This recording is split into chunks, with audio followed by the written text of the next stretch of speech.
You know, in every massive construction project, there's this one moment where absolutely everything changes.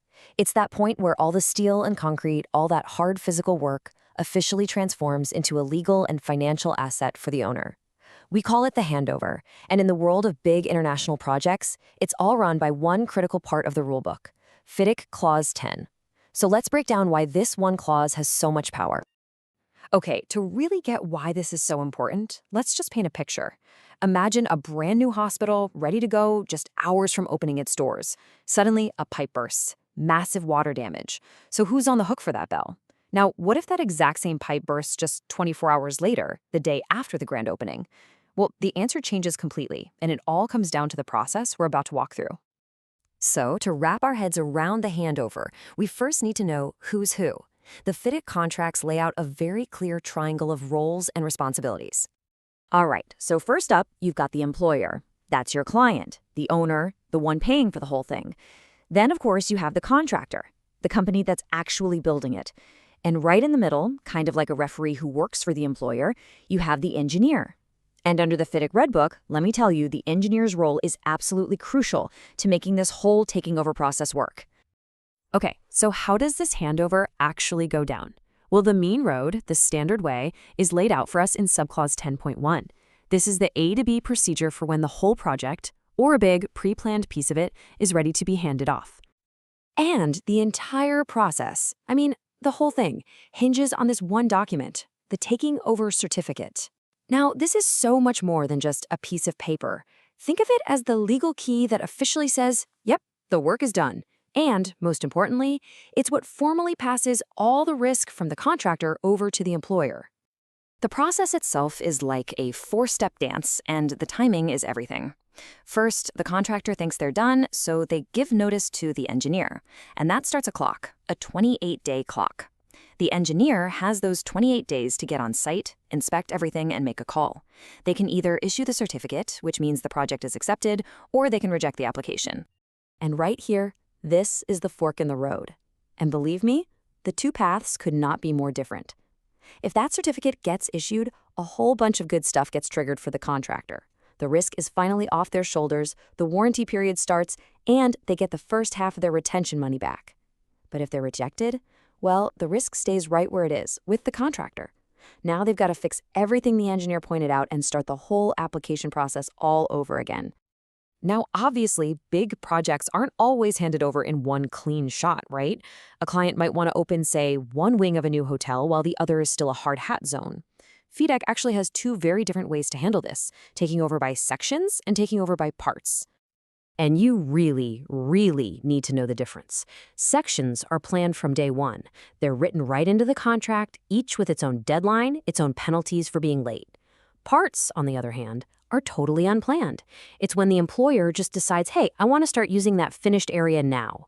And that has totally different financial consequences, like reducing delay damages bit by bit instead of having a separate penalty. Knowing which is a huge deal for any PM. And this leads us to a concept that can be a real trap. It's called deemed taking over.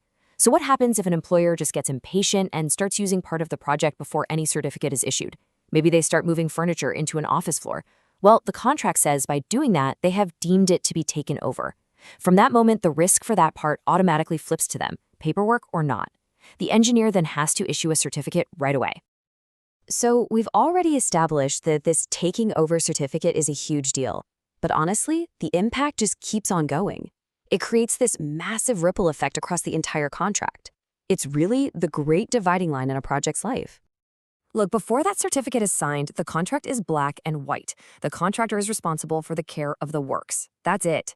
A storm, a flood, that burst pipe, it's their problem, their cost, period.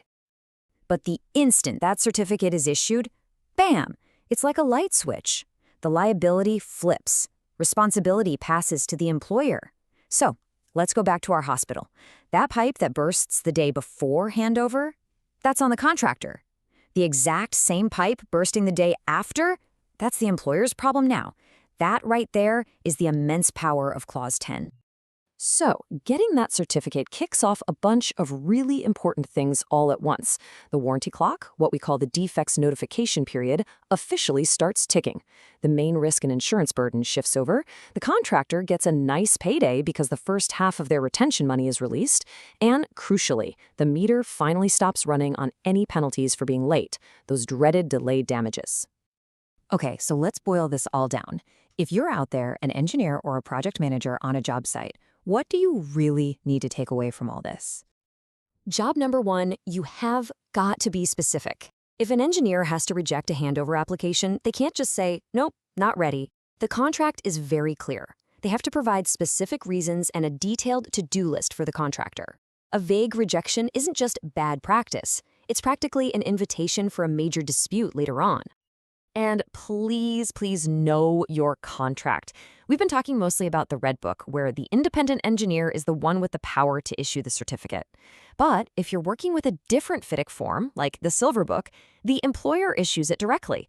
That completely changes the power dynamics, so you've always got to check which rulebook you're playing by. All right, here's your final cheat sheet, 4 things to drill into your brain. 1. Document everything. I mean everything. Create a bulletproof paper trail. 2. Respect that 28-day clock. Those deadlines are not suggestions, they are binding. 3. Be specific, especially if you have to reject something. And 4. Keep your eyes peeled for any actions that could trigger a deemed taking over, because what people do on site can sometimes be more powerful than what the paperwork says. So in the end, taking over isn't really the end of the job, is it? It's the start of a whole new chapter, the operational life of that building or that bridge. It just goes to show you that in this business, a great project relies on 2 things, the quality of your physical work and the precision of your paperwork. So the real question is your team's paperwork as solid as your concrete?